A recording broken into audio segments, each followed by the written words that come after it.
Welcome, everybody, to our monthly target of the week discussion for remote viewing practices.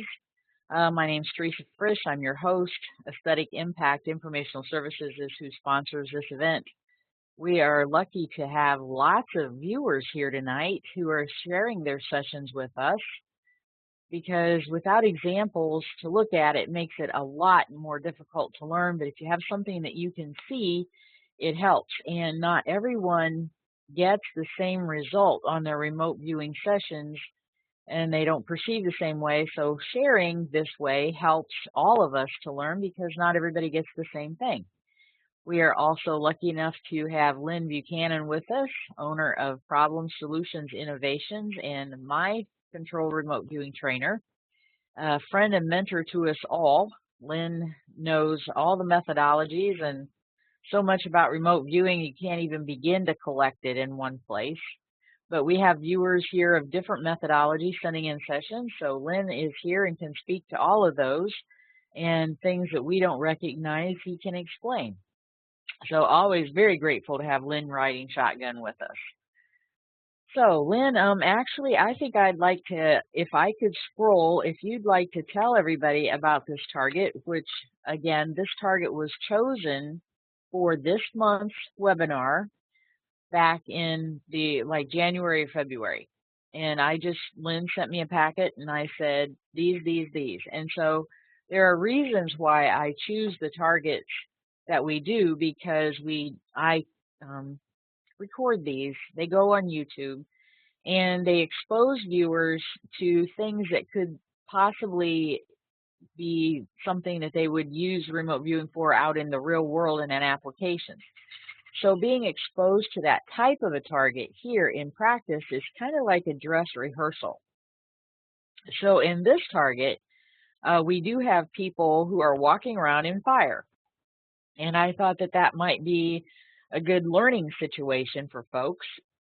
And so Lynn, if you would go ahead and explain this, I would appreciate it because I'm about to have a little coughing fit. Thank you. Would help if I would unmute, huh? Yeah. Yeah, this target is a celebration. This county or these villagers, a new bridge had been completed right near their village, and it's a ceremony that they do to bring prosperity and good luck to everyone, and also to the bridge or to whatever has been built or accomplished that year. They also have this, I think, at the beginning of summer or winter. It's been a while since I did this one, as an annual event. And also in this, the villagers can participate. And what they do, they build a circular pile of coals that they bring in. And the coals, once piled together, begin heating up to temperatures above what they were when they were brought in baskets. And that starts burning off the remaining stuff that, would produce a flame. They're going to do a firewalk in here, and so they don't want any open flames in a firewalk. Then a selected person, and I could not find out how they select the person, or if it's a special person that does this or what. I think it's got to be a special person who does this, whether they pick the same one every time or not. Anyway, they have this rite where they prepare him for the ceremony, and this guy goes in to that pile and is actually in the middle of the pile, raking and scraping and stirring, and what he's trying to do is get rid of all of the rest of anything that would produce a flame. And here, that one on the bottom of page 47 there, you can just barely see the guy. He's raking stuff to the side, and if you go on down from there, you see that he goes into the pile and starts raking, and then rakes a path through the middle. And the path is still pretty deep in red-hot coals. So it's not like he's getting rid of all the hot stuff, you know. And so he rakes his path through the coals, and then basically his part is done. I hate to use the word done, like cookies, but, you know, I would imagine his feet are kind of warm by then. But anyway, he makes this path through the middle. And then after that, I could not find any pictures, any still pictures of the people doing the walk. And so I included that video on there.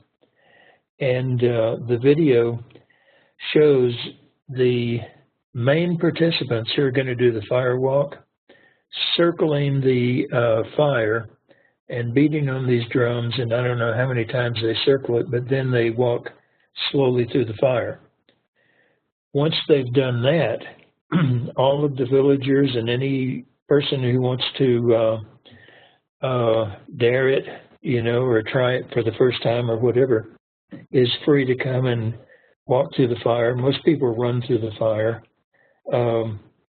but many of the villagers carry these little statuettes, and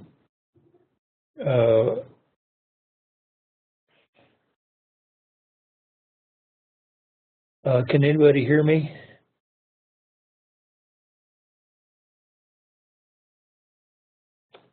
Unmuted me. Yes, I can hear you great. Lynn? Yeah, can anybody hear me? Yes. Oh, you can? Yes, you're fine. Okay. My microphone says it's cut off, but anyway.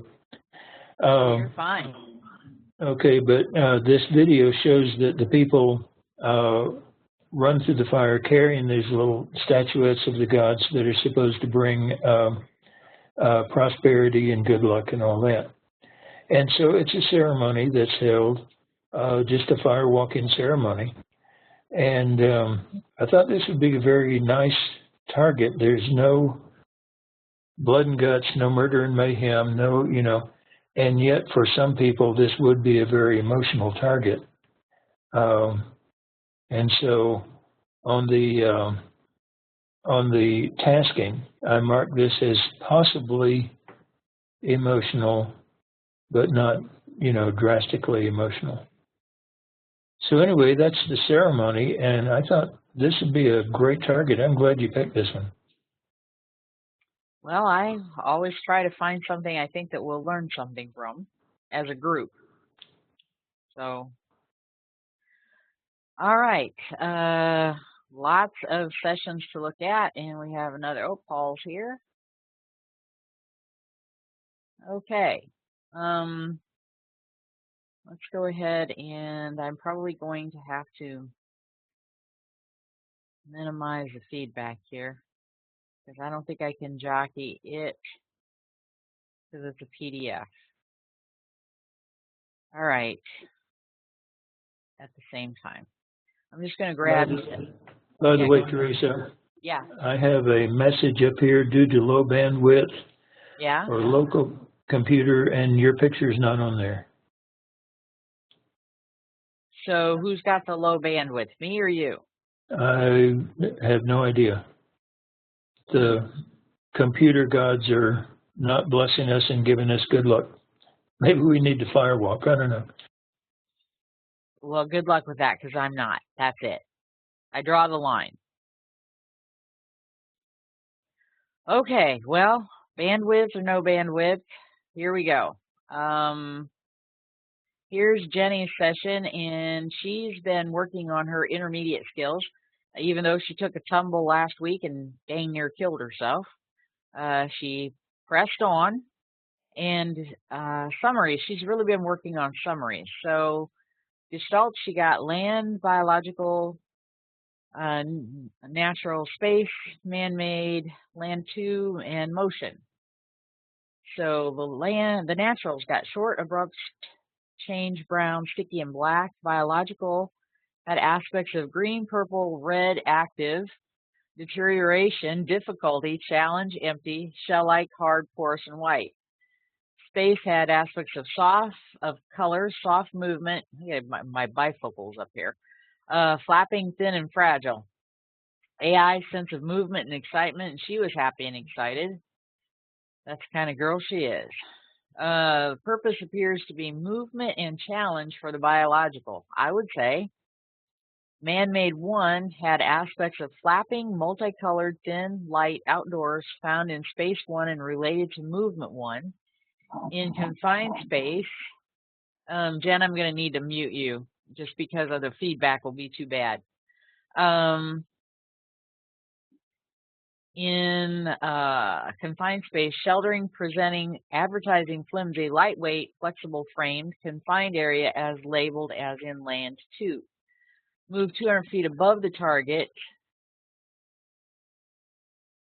and describe. I just wanted to say that once you watch the video, you'll see that even though this is outdoors, it is a confined space. Okay. I found aspects of longer than wide, elevation, man-made 2. Man-made 2 had aspects of blocky, solid, confining in center, place feels secure, down from above, confused as to how it relates to flapping and man-made. You're not supposed to be making sense out of it, but it's okay that you made this note. That's very, very, very good.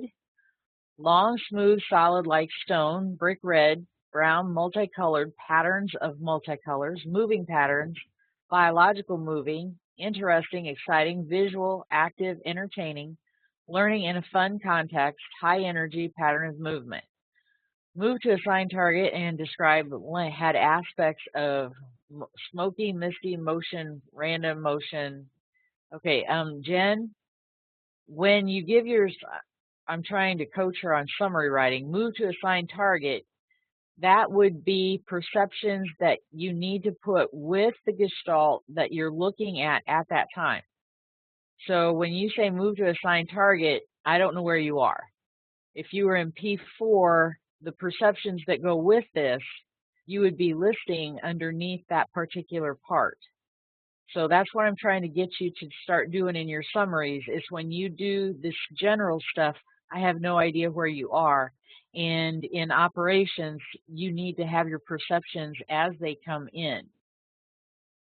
So space 2 had aspects of thin, supportive, white, man-made 3, and man-made 3 had aspects of white lattice, tubular, structurally, equally tall as wide, dark, luminance, quiet ambiance, under, rising up, sounds echo as well as flat, dark, not visible.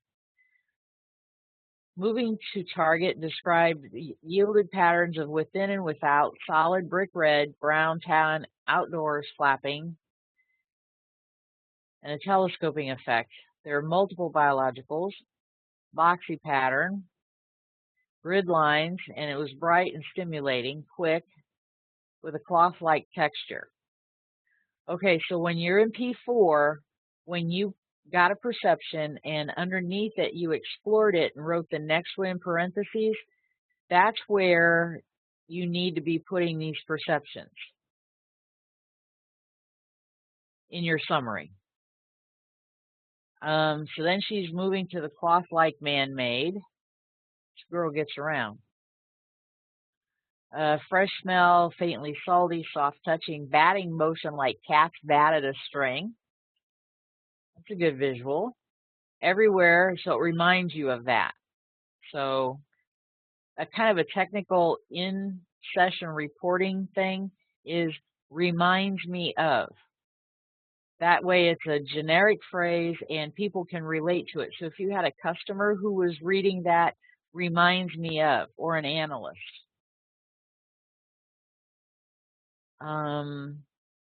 Snapping in my ear, feeling excited, giddy, happy colors. Boy, yeah, this would be if you could get past like having burning skin thoughts. So she moved again back. Thin brown, multiple woody, natural man-made, related to a clacking sound, rhythm, noise, and movement being important concepts to this part of the target. Then moved to the structural man-made and found aspects of containment, brown, dark red, tan, hard, gritty, dull thudding sound with no resonance when tapped, tastes like sand and a slightly salty smell of kerosene or diesel, like heating oil. And Linda says she's got that message on and off too about bandwidth, something about a Google update. The movement makes sense. Touching becomes important. Focus and chaos. Concept that this gestalt brings order to chaos and sequence to randomness. Well, that's a pretty in-depth concept reporting right there. Congratulations, ma'am. Biological 2 on the drawing is horizontally placed, and this was studied. The Gestalt Biological 2 yielded aspects of horizontal, low, moving, white, wrinkled, and ah sound. Sweating, encasement, male, mid-age, flapping, close, seems daring, scary, uncertain, focused, and afraid, man-made and natural Gestalt related, swooping, and intentional. Moved to the target and assessed most important features at that time the photograph was taken. Very good.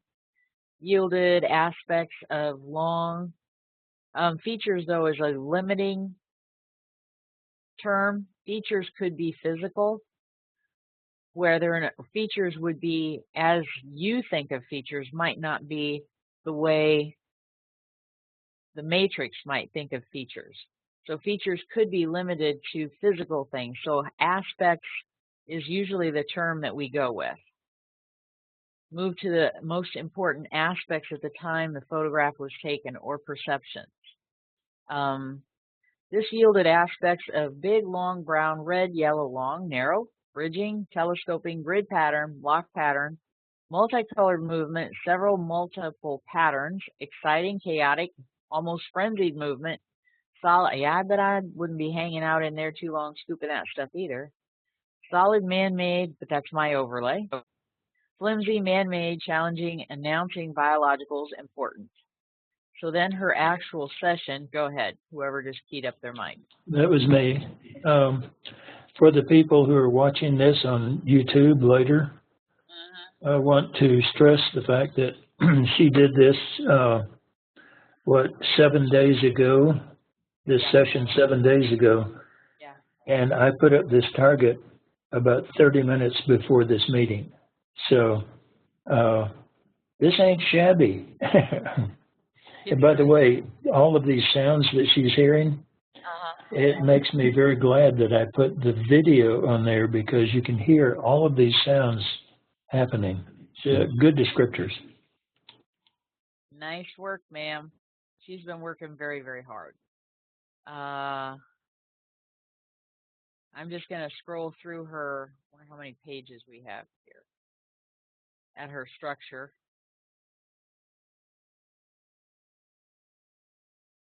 Good, IAVs.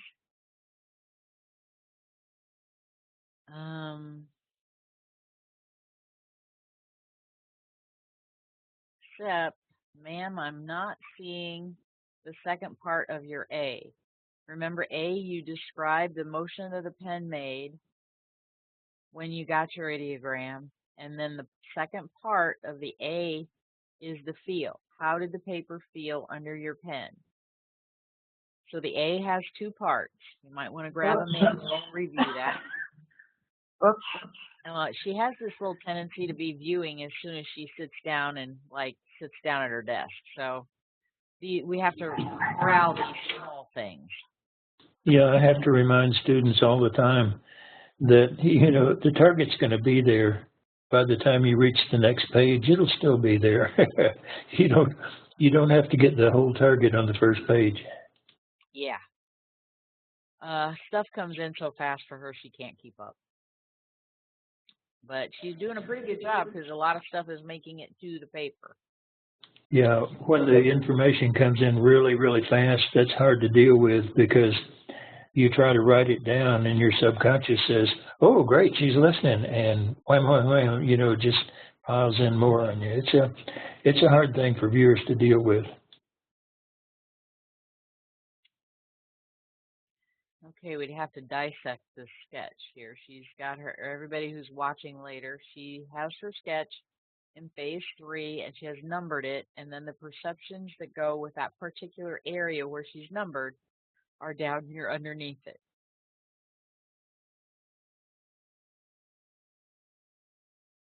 And the purpose I have no feedback about the surrounding land, so okay. There may be mountains. I'm not sure. Okay. Looked on the map. It looked like there was some mountains maybe to the south of the area. I'll go check into it later. Okay, but you do have the main person there on the flat ground, which is absolutely right. Okay, we've been encouraging her to take breaks too, because she wears herself out. So you're not supposed to do 80,000 hours of viewing all in a row. Yeah, breaks are an important aspect of every session. I like to use the analogy that, you're comfortable in the house, you walk out and it's very cold and you get used to it outside and then you walk back in. It's not, when you walk back in, it's not comfortable again, it's very hot. And, and you have to get used to it being inside again. It's the same thing when you take a break. You're away from the target. You go back into the target after the break, and all of a sudden, you're very sensitive to things at the target. So a break is an excellent remote viewing tool, and everybody who does remote viewing needs to learn how to take breaks constructively.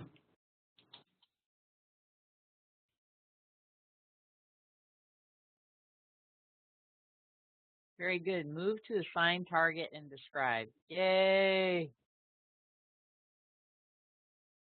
Beehive or anthill. I like that. Stray cat. Yeah, you notice the anthill shape, the beehive shape, and all that is the shape of the original pile. Of course, that's kind of stretching it. That's waffling, but it's still there. Well, we got it, though. It's the overlay shape.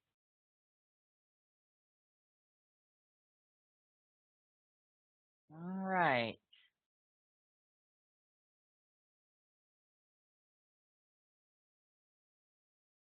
In fact, in that sketch, what I called mountains may have been just a pile of burning embers. There was a building there, wasn't there? There's some kind of building? Yes, there is. Okay, yeah. That's where that U-shaped stuff comes from. I picked up the U-shape, but I didn't get everything else quite right, but the U-shape came across really strong. Yeah, and I think that the video does show buildings on both sides of that open area and also in back of that open area. It doesn't show the other direction, so. Here we go. Move to the most important aspects of the target at the time the photo was taken and described. She used the word aspects in session. Yes, and I have to put a note in here that I had a lot of hard time finding the material for this site. And so I've even got a note on the page that the pictures were taken at different times for different ceremonies, and I put all the pictures together. That's why you'll see different people stoking the fire in different pictures. I know. Sometimes it's a little difficult. You have to do what you have to do. I usually try to explain that to my students as well. So. That's the building that I was picking up, I think. Yeah. Yeah, this is one where it took me like 4 or 5 hours just to get the material together. Thank you. We appreciate it more than we can say.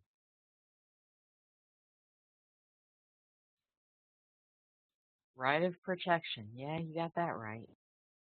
Okay, Miss Jen, would you like to say anything? Questions you want to ask Lynn or what have you?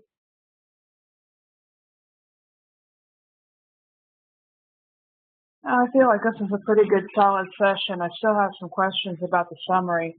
Um, you know, when I'm trying to step back and put the site together a little bit, I'm not sure how to, because like I wasn't on a particular gestalt. I was just trying to figure out the relationships between the gestalts. Maybe I should have expressed it that way.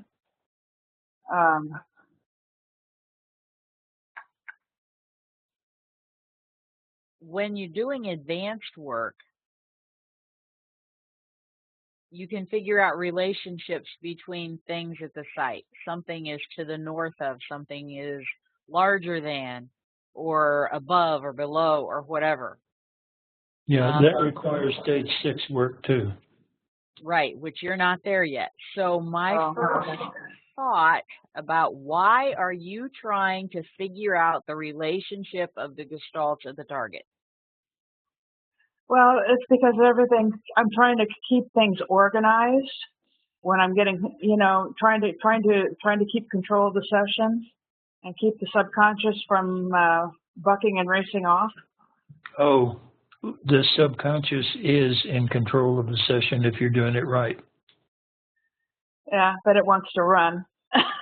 I know. And it gets a little bit on the hyper. I've got a hyperactive subconscious that likes to give lots of stuff at one time. So, you know, I'm just trying to sort things out. You know, the feeling of sorting, of needing to sort something, comes across there because the gestalts are all coming in. You know, I start doing one gestalt, I get 3 more, and, you know, I start getting the snowball effect. I'm just trying to get a handle on the snowball effect. Yeah, I know. But the important thing is you never analyze during the session. Okay. You analyze when you're writing your summary. But during the session, never try to make sense of everything. You're going to have a box of scraps. And then if you do the summary correctly, correctly for CRV, using the CRV summary writing tool, if you do that, you're going to come up with a good, coherent summary without hardly any work at all. But during the session, don't let your conscious mind take over the session by trying to make sense out of it. Just get a perception, write it down, get a perception, write it down. You'll wind up with a box of scraps, but it'll be very valuable scraps. Okay. And then when you go through to write your summary, you go one perception at a time and put it with the gestalt that it goes with. No moved here, moved there, then you got this, then you got, because it means nothing now. We don't have any idea what exactly you were looking at. And if you would go through it systematically and methodically and sort out your perceptions, this went with this man-made, this went with this man-made, and just include man-made 1, man-made 2, you know, man-made 1 had aspects of. Man-made 2 had aspects of. So it's very factual, very cut and dried, no thinking. Yeah, that's one way to do it. There's another accepted way, and that is to go through the gestalts. You write down the gestalt of its land. Then you zip through the session without going one perception at a time, and let anything that, you know, you're thinking only the land, and anything that stands out to you, you write it under land because it describes the land. Then you go to biologicals and you do the same there, so that you wind up going through your session completely once for each gestalt. And so that's 2 acceptable ways to do it. And the way to do it is the one that works best for you. Alrighty. Okay, thank you. Very nice work, I didn't break it. Nothing was broken, by the way. He says I've got a skeleton of steel. I've seen your multiple posts. She slipped on some rocks and came down really hard and has been sorting out her aches and pains ever since. And I'm still not sure she doesn't have breaks in there, but we won't Yeah, argue. it was a bad fall. I should have broken something, but it happens this way. I bruise up, but I don't break. You were hauling rocks? No, I was down by the seashore. We were collecting fossils. We have a big Oh, Cambrian age fossil bed about 5 minutes from my house. oh, And fantastic. but to get down there, you have to climb down cliffs and go across these big rocks, big slippery rocks. Well, on the way back, I slipped on the rocks and came down. Came down on my arm. She's in Nova. Get deck shoes. Yeah, the shoes I was wearing were hiking boots, and the bottoms of them were not were too slippery. Okay. Let me see here. I have to jog around a little bit here. I thought I would grab Linda's session next, just kind of break it up a little bit. And I think Linda's here. I think I saw her. Oh, yeah, there she is. By the way, thank you, Miss Linda, for our recent radio show presentation on, I never say this right, but Ingo's views regarding remote viewing in the cities. And so Linda brought that to the community, and there's going to, excuse me, that is my phone, not Lynn's. Usually it's Lynn's because he's always, got these important phone calls coming in. Anyway, I have long thought it was very, very important that Ingo was able to correlate the concepts between those ancient texts and writings. And Linda is going to have an article coming out in the next issue of 8 Martinis. Kind of do a little plug for you there. But the radio show, she gave a really comprehensive overview of what Ingo's thoughts were and brought in, some of the teaching and concepts of her Eastern studies that she's liked her whole life. But anyway, I don't want to hijack this whole evening's and get off onto that with a radio show. But anyway, thank you so much, Linda. And when we talk about your session, if you want to jump in there with that too, that'd be great. So here is her session, and I beg your pardon? Article would be a lot better. Yeah, I don't think that I was very good speaking on the radio, but the article is a lot more intelligible. I tell you what, this community needs to read it. I can't wait. Of course, I did get a little sneak preview, but anyway. All right, summary for this target. Seems to be located on land with water and many structures, biologicals. It is a Disneyland-like atmosphere with much to see. Some elements that catch my eye are a black and white checkered pattern, something orange that seems like a sail, something going in, in circles like a carousel, a Crenellated. Thank you. What is that word? Well, it just seemed like an unusual building with things on it. Okay. A crenellated tower, new word for me, as on a castle. Sense of confetti, games or performance, overall festive air, like watching a Picasso in motion. There's friendly competition, fresh water, smell of newly sawn wood. She has pine. Many spectators. There may be a wedding or wedding party, a church or building with curved steps. So here are her perceptions.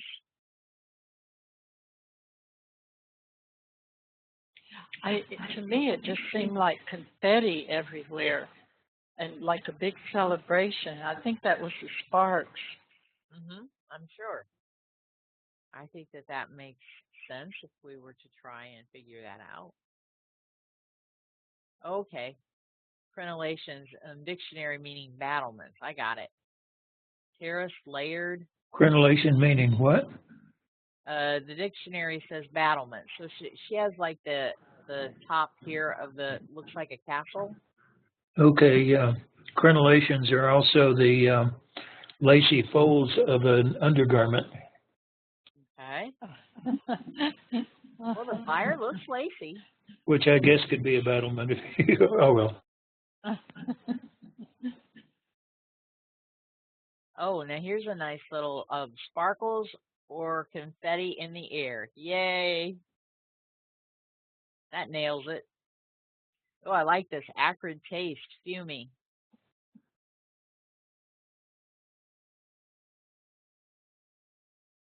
And like a Picasso painting in motion. That's a neat descriptor. Yeah. She's got orange sail like a boat.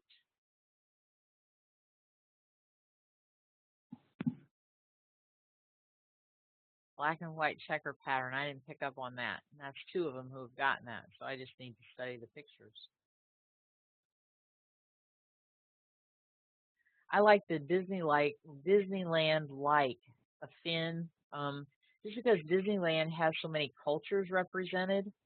And so, of course, you have the atmosphere. But I was wondering if maybe the relationship of the pagoda and stuff might not have been a part of that. That's just me, talking out loud. Also the fancy building, too. The fancy building, the pagoda? I'm sorry, the fancy building would be kind of like a Disneyland type thing, I guess. That's waffling, too, but anyway. That fancy See building? there? Yeah. That fancy building to me looks like a pagoda. It's a pagoda, yeah, but where do you find pagodas? You find pagodas like, at Disneyland and in parks and special places like that. Mm-hmm. They've got those little tips, things up there on top of the... Mm-hmm. Yeah, I got it. The little pointy things. It just seemed like a very festive, very like competition, but it was friendly competition and sort of like a parade. That was an AOL I had right at first. It was like the New Year's parade. Yeah, if you watch the video, you'll see people line up and run through, and it's not chaotic. It's very organized, and one person follows another through the fire.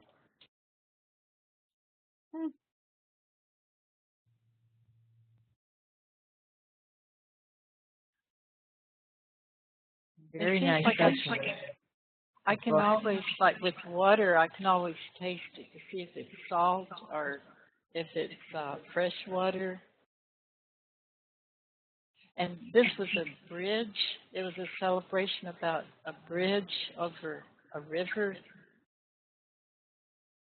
Yeah. Mm-hmm.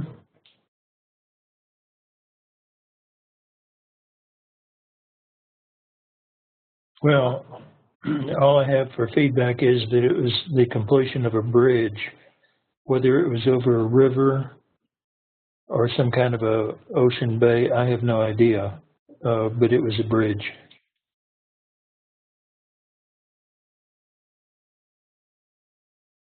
There's a lot of good stuff in here. That was a great session, Linda. There's the shawl dance down at the bottom, that first page there. Uh-huh. On my session, I noted in the corner on the left-hand side, like a shawl dance, because I used to go to Sweat Lodge twice a week for about 5 years, and we had the big fire pit, and sometimes one of the native women would bring the shawl and do the shawl dance around the fire pit.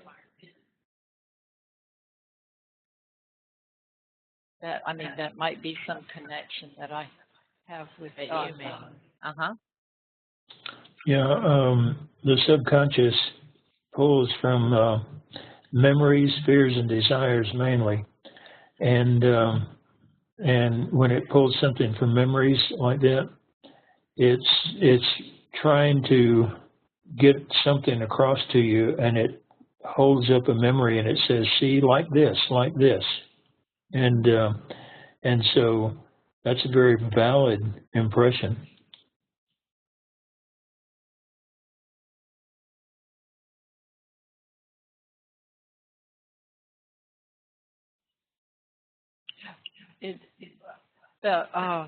What I wonder about though is like I didn't feel the heat. I wonder if it's just because I didn't ask myself. Well, that could be, but also this this target, I marked that it might be emotional to some people because they would be afraid to do this, or they would this would automatically cause them fear, or they're very afraid of fire or whatever. And so yeah, if you had tasked yourself with that, you might have gotten it, but without that, your subconscious may have just, like I say, the subconscious brings you stuff from memories, fears, and desires, and if it's afraid of fire, then you're going to have to task yourself with it.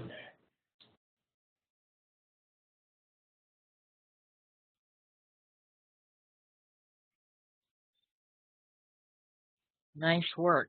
That was a nice session. Thanks for sending. Oh, thank you and Lynn both.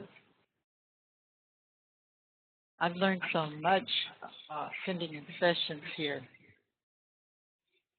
Good. That's why we're here. All right. We have the RV trainee here, which I'm pretty sure I know who this is. And I'm glad you had the opportunity to do a session. Time is very precious.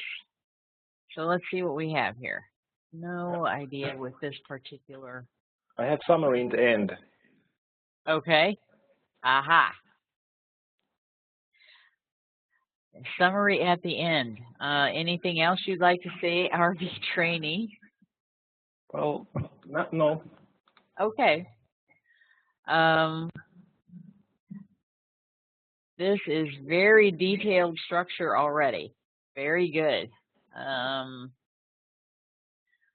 Up in your administration section, where there is a blank for observer and POCA and stuff, just make sure you write none there, okay? Okay.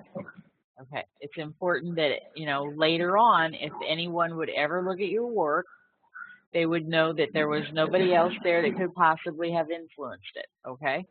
Okay. Okay. All right, very good structure. Stray cat of wooden trees in the middle there, very good. And boy, look at all those stray cats. That imagination is really helping you along. I am going to need to mute your mic though, because the feedback is so bad when I'm trying to talk. Okay, there we go. Impressive structure. Mm-hmm.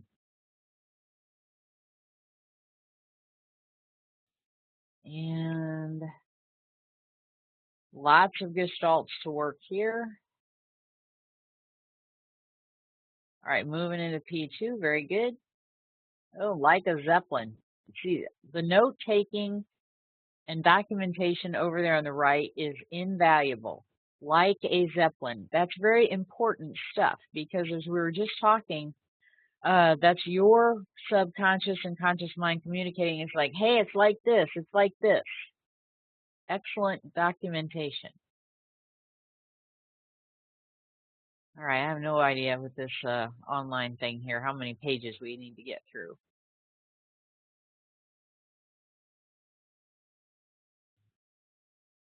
Get my bifocals up where I can see. Repeating. Now here we go with those sounds again. Sound of wind hitting soft fabric-like material. Stray cat of a tent. Tent with the stray cat needs to go, notes and everything go over on the right-hand side, okay?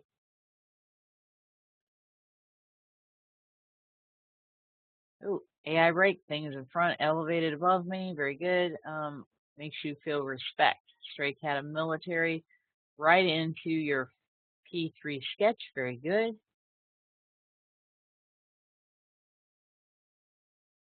See next page. Got it. You don't have to write see next page. We got that.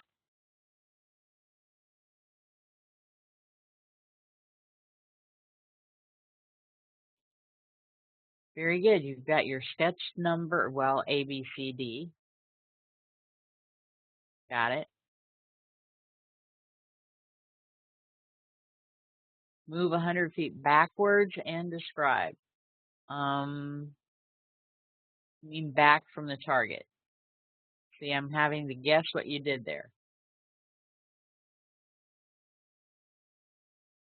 Stray cat coming in of serious.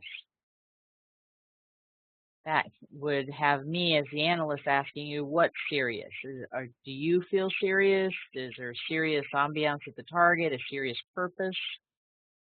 Of course, if this guy's trying to have special protection, etc., I bet he's serious. Just my overlay. My overlay. You have a stray cat of serious, and that's probably better as a descriptor of the target. And if it's you that's serious, then you would put that as your own emotion, an emotional response, rather than a stray cat. So I think Lynn, he does have a little bit of note here. AI break, and then E with a question mark, and then it looks like X and serious. Oh, stray cat. No, I was right. No, it is an SC. It's just small. I got it. Oh, I see. Okay, yeah. But yeah, I think it's probably a perception, unless it's his feeling. Yeah. Yes. Mm-hmm. And it's good to have an AI there too. Mm-hmm. Moving all over the place. Move 100 feet above the target. Now, hang on. When you give yourself a move command, you've moved away from the original assigned target.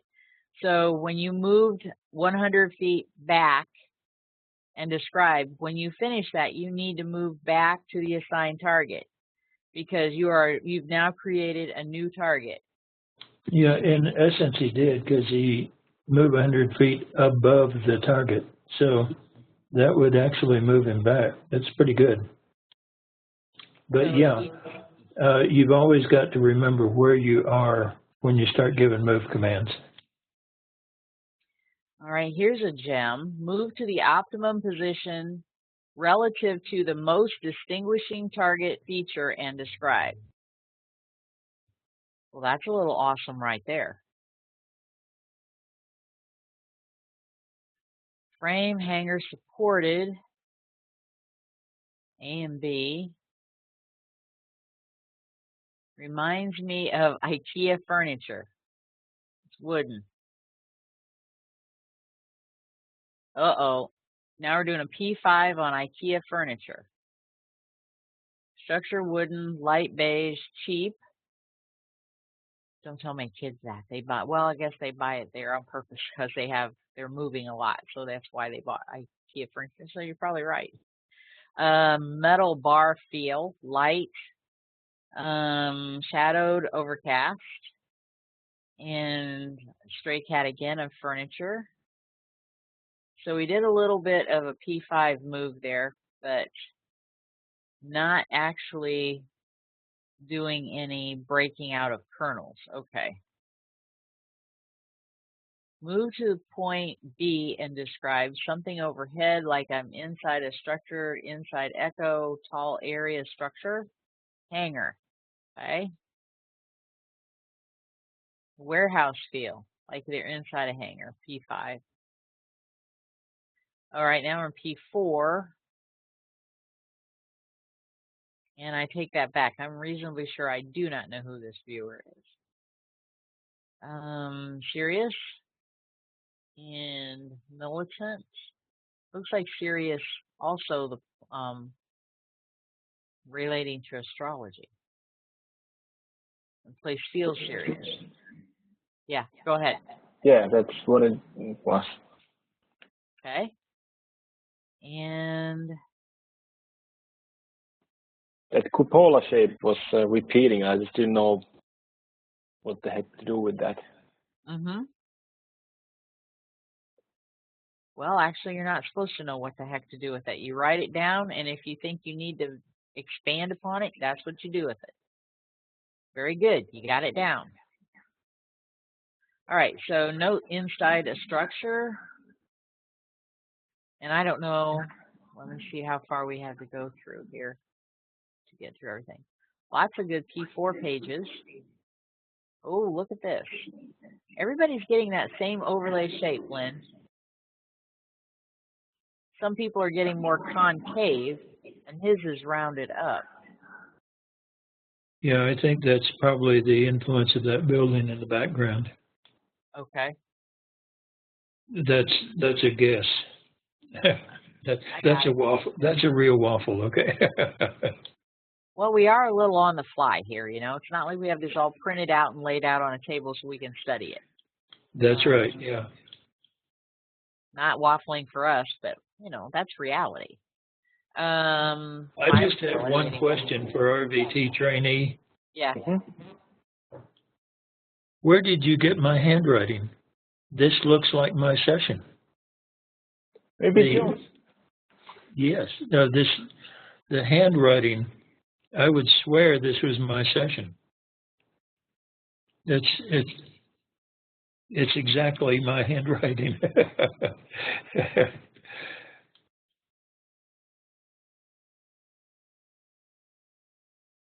I was kind of AOLing on the building there. I just got stuck there. Move to official and describe. Neat cue. And note repeating perceptions indicate AOL.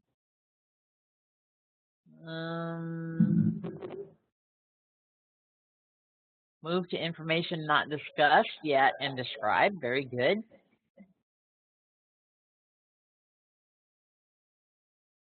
Organization, hierarchy, rules of law.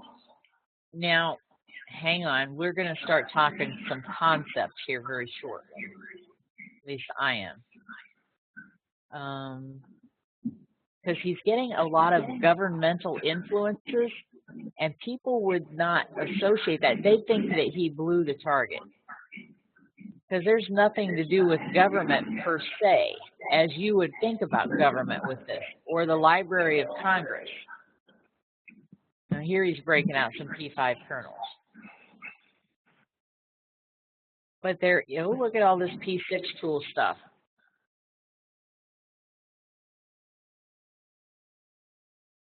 This is very impressive session. Yeah.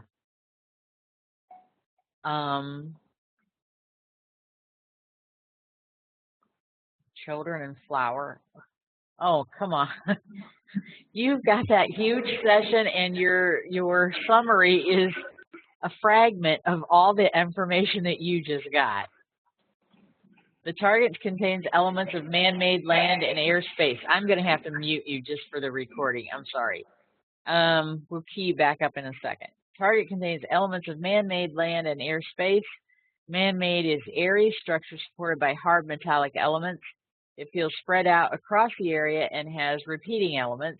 It solicits feelings of respect and seriousness. You betcha. There's also, I never can say that, cupola. Let me see, shaped element to the target that feels off-white in color. And that structure feels hard, empty, quiet, and hollow. Around 60 years old, space feels expansive. Structure makes you look up as if to observe something colorful. Feels connected to something related to the future, about passing on, maintaining, protecting, preserving the past. Also official, high degree of social structure and order also characterized in the structure. And inside the structure are people, books, carpets. People visiting the structure are walking, reading, and browsing. The area feels to have blue skies and white puffy clouds. Now, I just wanted to point out, as Lynn was explaining, it's not the government as a lot of people would think with politics and government and Capitol Hill and all of that. But there is a regimented ritual and ceremony, and it has a lot of government overtones, just not the way most people would think of it. So anyway, let's key up some mics, and thank you for sending in that session. Really appreciate it. It was just a bummer that I was struggling to. I was kind of stuck on that those initial perceptions, and I couldn't even try to break in the end to a sort of ERV state, and I was still I was not getting the key aspect, so that was a little unfortunate. But in the end, it was interesting because I heard some children, you know, talking in the end, and then I perceived that it was dark. So, but I didn't, you know, it was kind of like a disconnected from everything else. So, but that was interesting nevertheless. But yeah, I couldn't look into the key aspect at all. There was not, you know, only thing that I can connect to is that when I had this sort of AOL of a cupola shape that was inside a structure, and I was looking up, and there was something colorful overhead. But I was looking at your sketch of a flower, and one of the pictures that I got that I did not put in there is that when they first make that pile up, they rake it toward the middle, and there is an overhead view of that pile when they first start it, and they've gone around in a circle raking it toward the middle, and it looks like a bright orange flower. It's really neat. That sketch was, I think it was building. Was it? Okay. Yeah. You definitely had good sight contact. There it is. I was hot the entire session, so I guess there was something going on.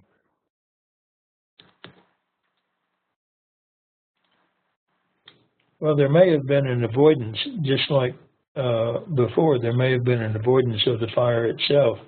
And this is not uncommon among viewers that the main feature, if there's an avoidance for it, they'll get all the periphery information, but not the main feature.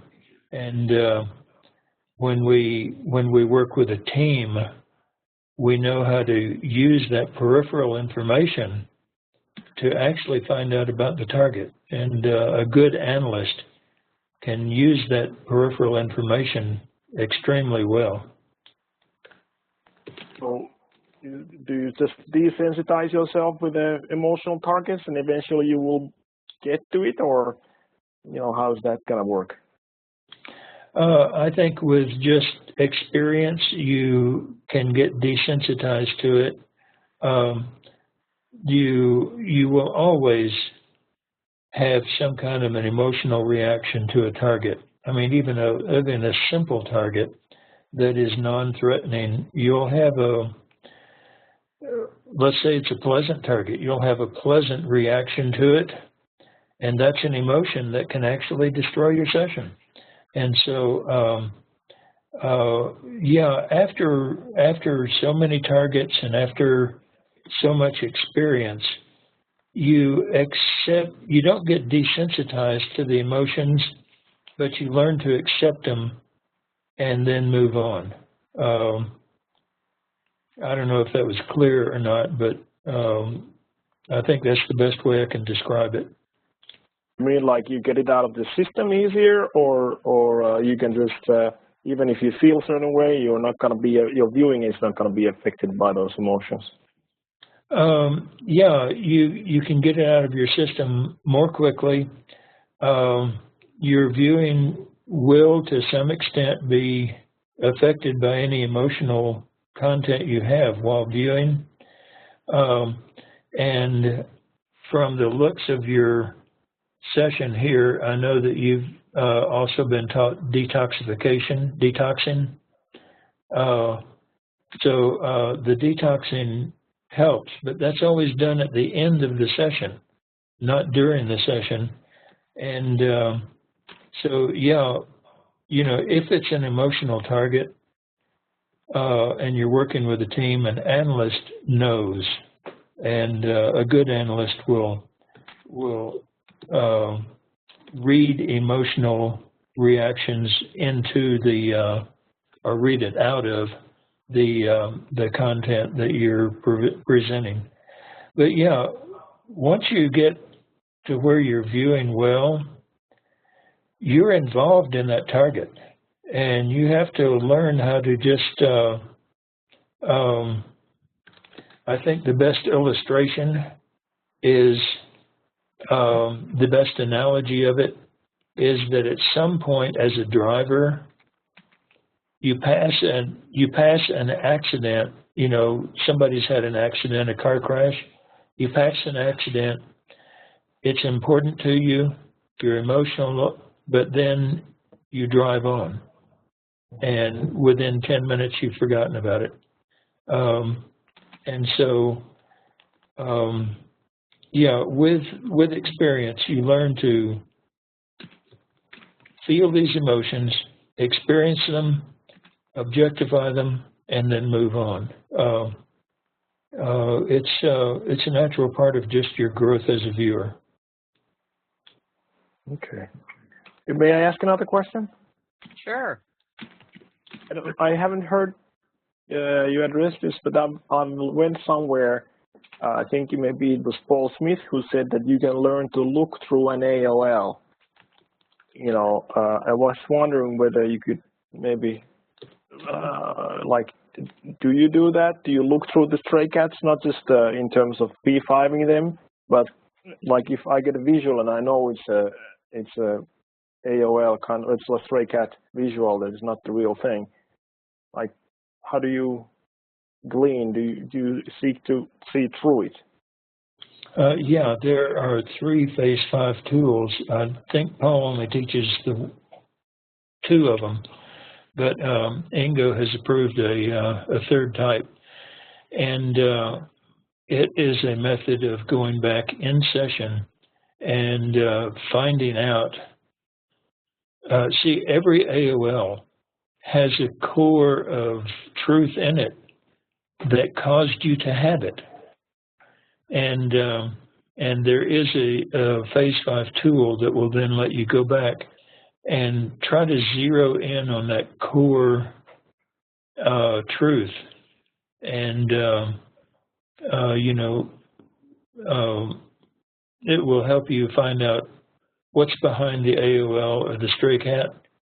And it's a very useful tool. It's called the 3rd Phase 5 tool. Okay, thank you. What about like when you're looking at it? What about in that moment? You just let it go and then you just break that up, or? One way to deal with the emotion of that is to objectify it. That's Ingo term.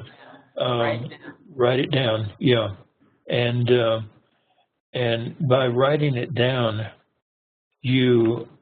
and moving over to the right side of the page to write down the emotion you just felt, it sort of leaves it there on the right side of the page and lets you move on a whole lot easier. Now, if you find out that you're not letting go of that emotion, then by all means take a break. And have you been told the absolute main rule of taking a break? Take a break. Take a break, right. That is the rule. Take a break. Don't go into the kitchen, get a cup of coffee, and keep thinking about the target. Take a break. Thank you. Thank you. This is a great session. I don't know how you got my handwriting on it, but I would swear, if I looked at this, I would swear it was my session. I've seen your session. I didn't think they were this neat, but anyway. Oh, I'm not, but I print like this. He prints his letters the same way I do, and when I get really into session, the letters run together and all that. But when I start out and I'm still left brain, the letters are formed exactly the way I print. It's amazing. I hope the world isn't infected with two of me. It would be a better place. All right, moving right along. We've got lots of good learning in that one. Thanks for sending. Thank you. Right. So you're welcome. So that takes care of those up there. Let me go back to the PDF. And I think, it's just Bob. And Bob has, oh Lord, he is now gotten really professional, and he's moved up in the world, and he is hanging out with Lori. Oh man, he has been studying hard. Look at all that stuff in that summary. All right, folks, you are looking at a bona fide summary using the tools and the software that enable you to do this.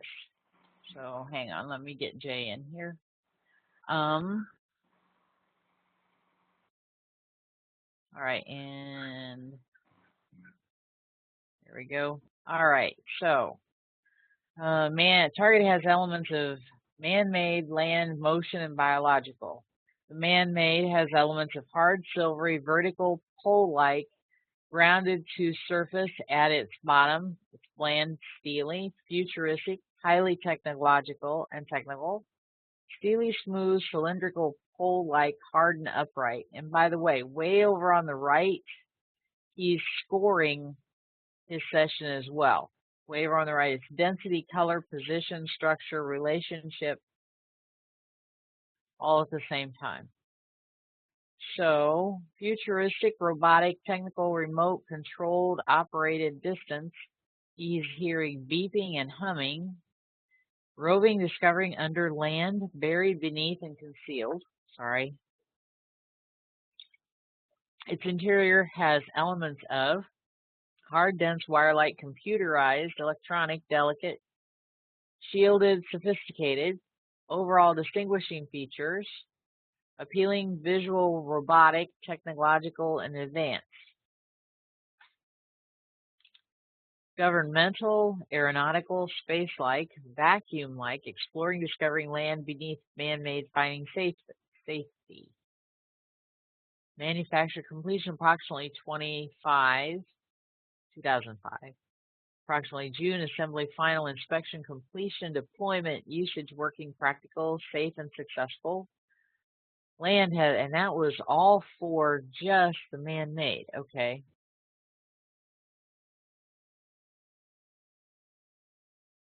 Okay, that was a lot. Now the land has elements of rocky, gravelly, rough, dry, dusty, and chalky. Open, natural, vast, wide, flat, predominantly brown, hilly, perimeter, background, rocky, elevated, natural, and gravelly. Excuse me. Probe, surface, explored, safety, earthy, natural, dusty, airy, chalky, gritty, hard, sandy, gravelly, rocky, dusty, and brown. Southwest, U.S.-like, hot, dry, and arid. Governmental, U.S.-like, military, secured, land restricted. Motion has elements of man-made, robotic, methodical, gliding, sweeping, rolling, land, ground, flat, bumpy in areas, gravelly. The biological has elements of human, male. Governmental, operation, man-made, controlling, remotely, safety. See, we're getting more government stuff in here.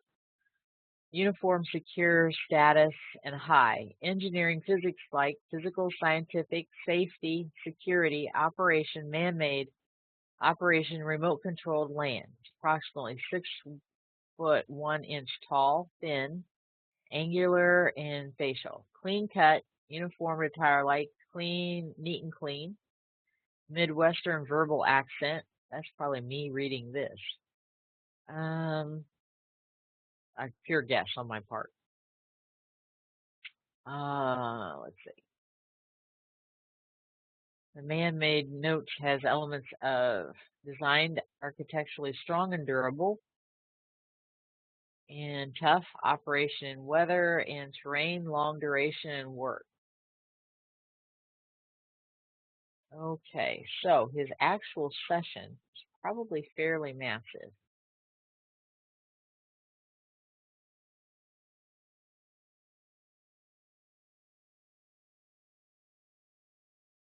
I'd like to see his scalar work.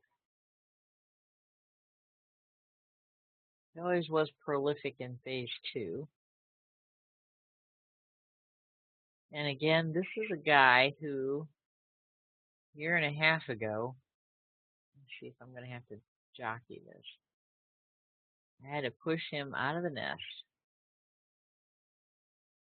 Oh, come on. I don't want to do that. All I want to do is rotate it. Never mind. I thought I had to do this.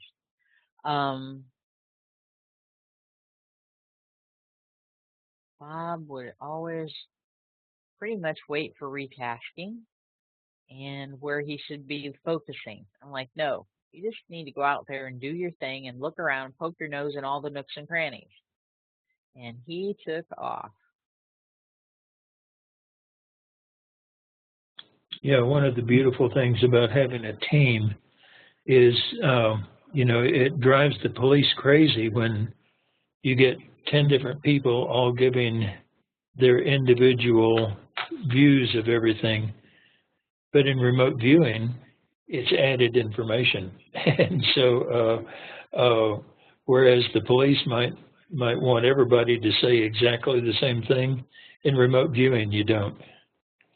Nope, because it's invaluable. What you think doesn't mean anything to anybody is may be the very exact thing that somebody needs.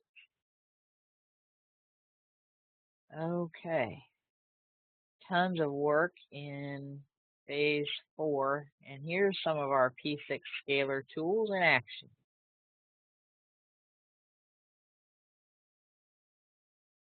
And so, like Lynn said, he had to compile several sources. I'm sorry, I'm yawning on you. Several sources to get the background stuff for this target. Yeah, and I tried to find out what kind of building that was. I would imagine in a small town like that, the biggest building and the most historical building is going to be our equivalent of City Hall or something. I don't know. So but I never could find that out and prove it. So I have no feedback on that building. But you have to wonder if it's the equivalent of. It's a pretty nice building, and I'm sure it is significant. And I have an itch in my ear that I've been fighting. So I kind of wondered about the governmental stuff and that building as well. But I do really think that the fact that they had to go through the ritual, make sure that all was well and regimented, and go into I tried Googling the name of the town and got nothing. So I was going to try to find some peripheral information about the town and about that building, and I got nothing. So this is some tiny little town somewhere, on the east coast of China, and I apologize for the dearth of information here.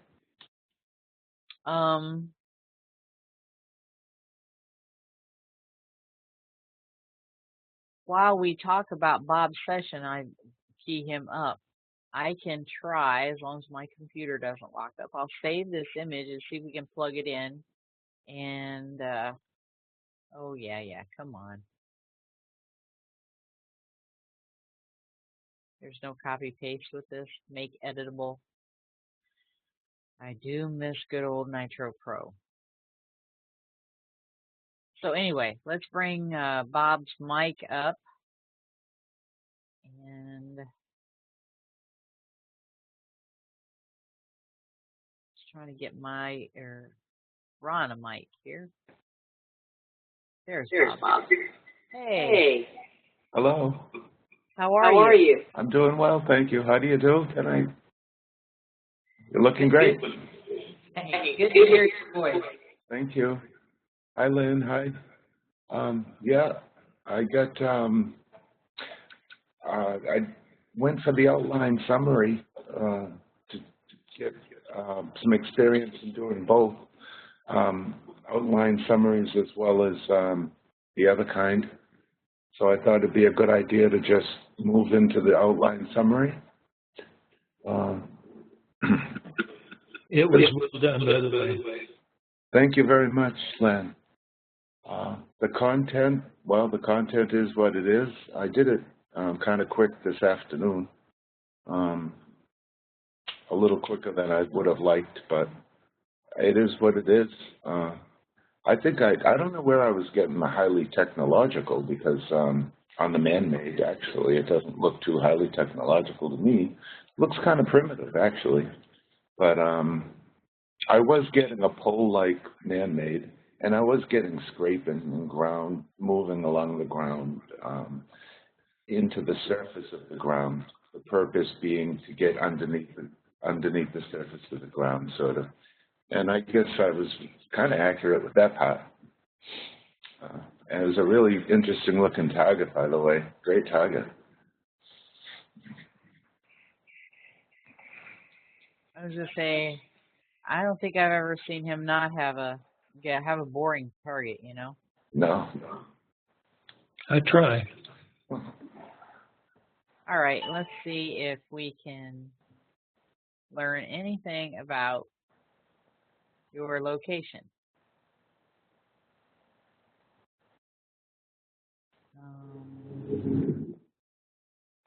I was just looking at these.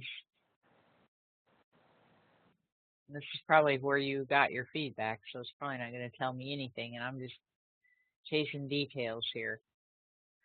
So, Bob, how are you feeling about going on for the folks here who are studying? How are you feeling about your advanced studies at this point? Pretty excited? Yes, I am. It's continuing on, and it just gets better. It gets better as it goes along. Really no way to describe it in words. It's just a great way to. It's always something to learn, and you're never completely arrived. You just always just take one target at a time. That's my approach, and do the best you can with it. And you learn something from each target. One of the things that I've found is that, and this has happened many times, that when somebody finishes the advanced course, one of the comments they make is that they finally understand stage one, because it's all tied together. And you're right, it's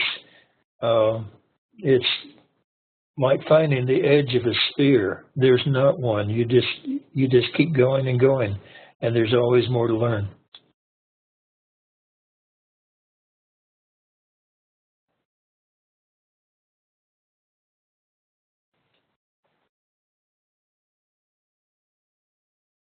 I just thought I'd see one last time on looking into the governmental thing.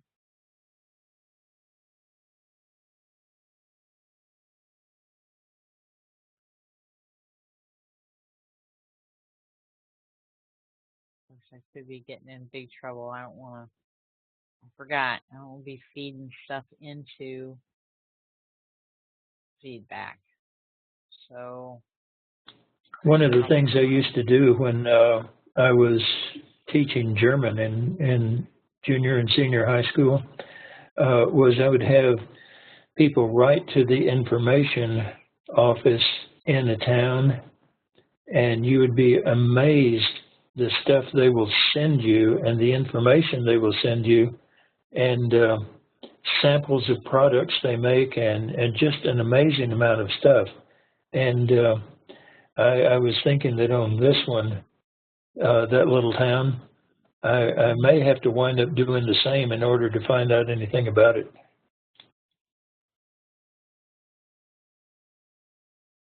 Yeah, actually, what was the name of the little town? That's what I should have. Yeah, I went too far back. Probably should Google the name of that little town. If you didn't do that, did you do that? Yeah, I tried. I couldn't find anything. It figures. Well, sometimes those details are worth chasing, though. I mean, not us as viewers. When you get, not you, you've worked hard. I can remember targets that I've worked that I was positive something was there, and I looked until I found it. Not to waffle, but to validate, because my subconscious was, I know I'm right. And I was, so anyway. Yeah, there are many times when a viewer will see something about a target, and you'll have a whole wealth of pictures of the target and all that, and a viewer will see something just right off.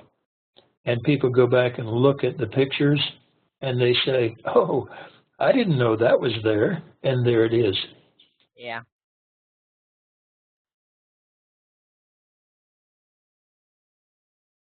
Okay, well, I've been looking down through these two, trying to find Bob's technical lot without seeing this video. His technology and stuff. This looks fairly modern, so I don't know what's it's gonna contain. There's like, look at the lights up there and stuff. But like I say, I got these from many sources, and I could not find out whether this video was from Penn County, or whether it was from some other place holding another ceremony just like it. One of the things I got said that many towns hold these ceremonies. Yeah, I got you.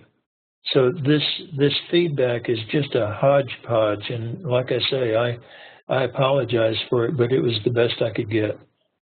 No apologies. It's fine. And to tell you the truth, I could not remember choosing this target, but seeing the folks walking in the fire and stuff, I thought that probably was fairly unusual, and I was glad that people had the chance to experience and remote view this. I just hope that the stuff they're pouring on that guy that goes in first isn't oil. I hope it's water-based instead of oil. Yeah.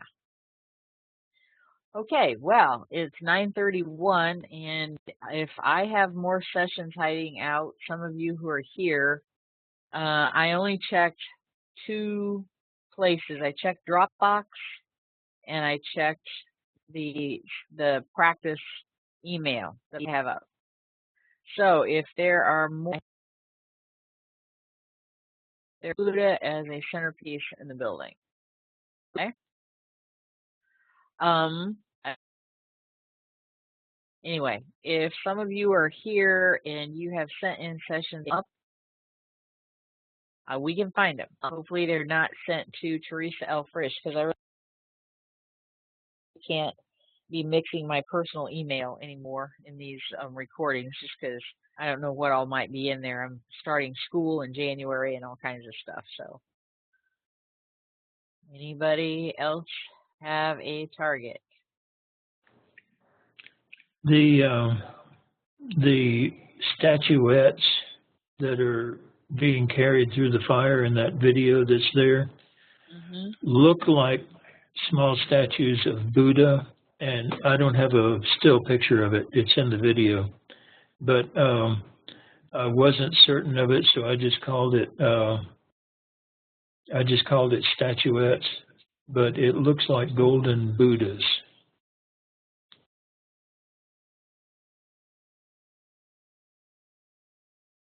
How long is that video?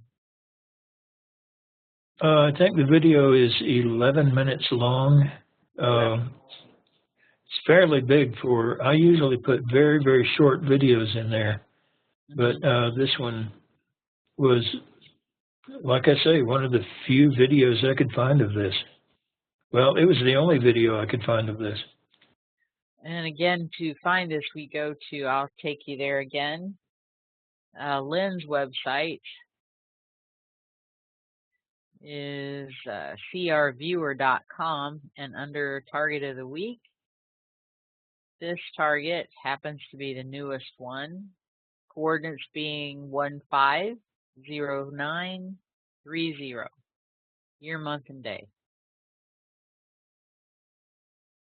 And so that's how you can get to the feedback for this, and you can view any of these targets without opening them up because that's how the coordinates are.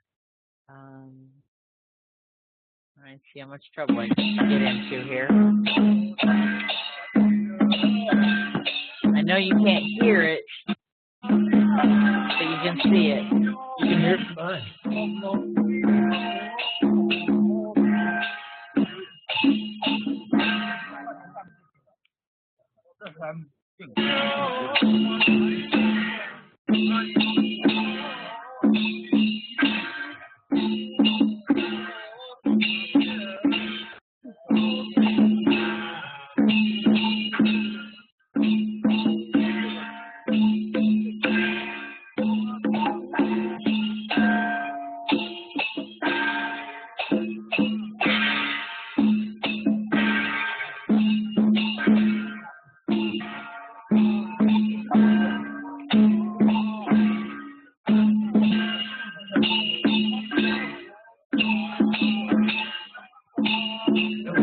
He was throwing on there.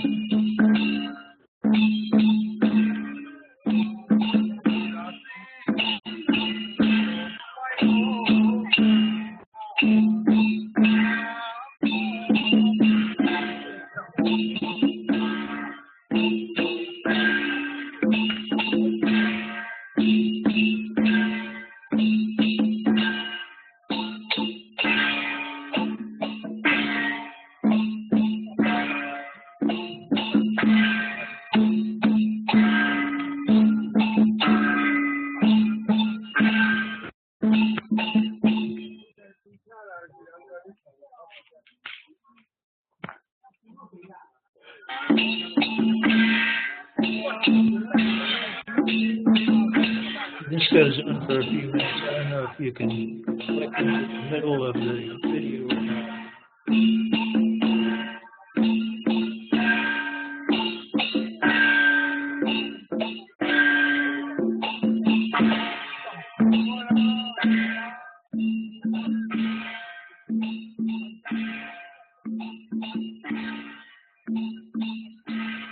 You can never get anything on the recording, so I didn't touch the volume.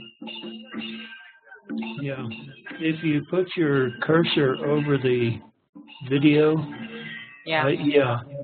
try clicking about the middle of that line and see if it'll jump to it. Hopefully you're not going to lock up my computer. I hope not. Oh, geez. Yeah.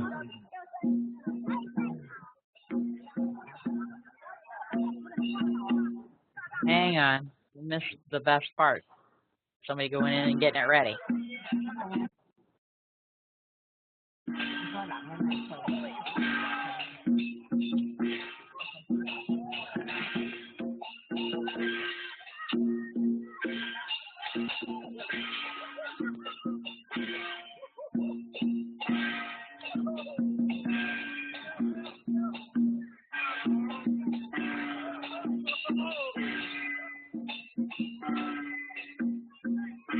That makes the ER nurse in me just cringe.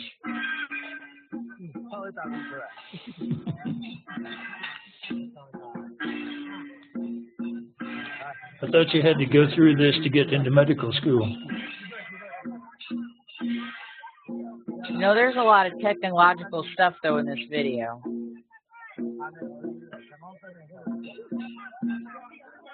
When I saw the statues of Buddha, as you were saying there, that they're carrying, Yeah, I'm not sure it's Buddha.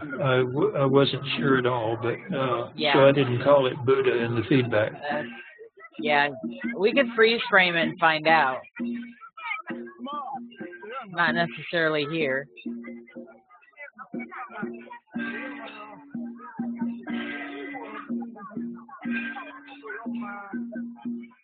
Yeah, it's not really looking like Buddha from here. No.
Jeez. Braver than me.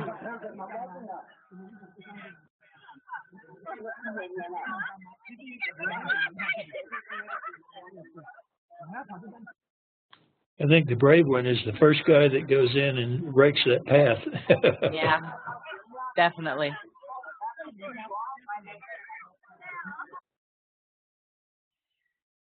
Okay, we now can say we saw the video. Okay, we have, here we have, I learned in Mythbusters TV show that the foot under skin is a good thermal insulator, which helps to explain how people can stand walking on ashes under certain conditions. No magic, just physics and faith and courage and a hint of insanity.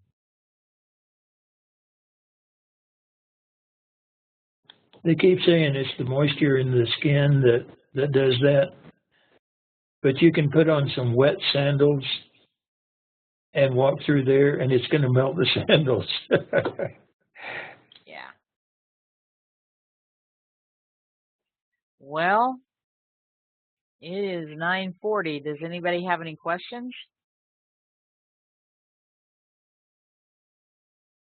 No, just thank you both very much. You're very welcome. Thank you so much. Thanks for doing the sessions, by the way. Those are good. Yeah, we've I had really a bunch of appreciate good all sessions. this. I'm sorry, Jenny, what? I said I really appreciate all this. It's been a tremendous learning experience. I'm really enjoying it. I know you're worried about me kind of overdoing it, but I'm enjoying every minute of it. Teresa has really been a big part of the remote viewing community and doing service where other people are, doing sessions and giving advice or whatever. She's been out there doing stuff, and it's really, really made a difference. She gets a gold star. Yeah, Or two. I hope so too. Thanks. Just can't, I don't know. My subconscious sends ideas through, and it's up to me to try and figure out if I can make them real. So I just do what I can. I saw the opportunity to do this type of thing in this environment years ago when we were struggling with, everything from AOL to Yahoo to places I can't even begin to imagine, where we'd have to sign on in one area and sign on in someplace else to pull up a document to look at it. It was just horrible. And I thought, okay, the only way that we are going to be able to actually get together is somebody's going to have to get an account for some kind of environment where we can do all this at the same time. So I don't know, it was kind of a frustrating opportunity thing, and I thought somebody's got to do this. So here we all are. And this has been costly money-wise to Teresa too, by the way. I don't want to ask for donations, but I doubt that she would turn them down because it has been all out of her pocket. Well, I can't see any other way to get it done, and the fact that we can put them on YouTube for other people to wander by, and I did not monetize them on YouTube on purpose because I didn't want them to get their hands on my content for whatever reason. So that, and I'm not sure that I can monetize photos that I don't have control over. I'm not sure. But anyway, the fact that we're doing these and I can get them on YouTube is another step towards public relations and education. So that's the way I am. So that's what I did. So whatever. Thanks.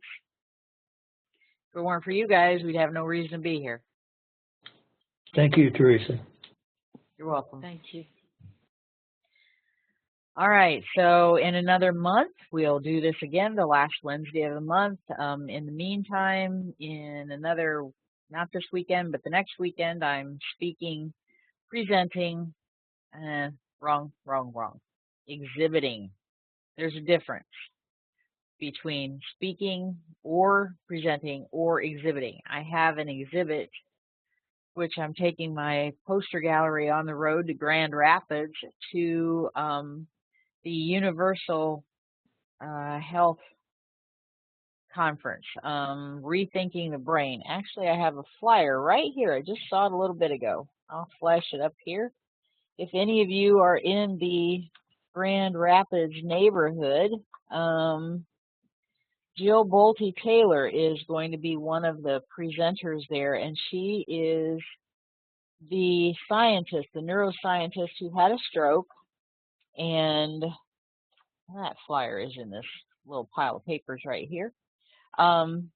She had a stroke and described it from the inside, like from what she knew her brain was doing, right and left side. So if you have not seen that, I would really advise you, because it's going to help you get a handle on your remote viewing too. Her name again is Jill Bolte Taylor, and she is all over you. Here we go, all over YouTube. And in 2011, I do believe that this video went viral. But here is the conference. I will put this up. Medicine Beyond Medication, Rethinking Brain Health, October 9th and 10th. It costs about $300. Frederick Meyer Garden and Sculpture Park. It's in Grand Rapids. And this is where I'm going to be in another weekend, a couple of weekends, October 9th and 10th. So, and here's Jill Bolte Taylor.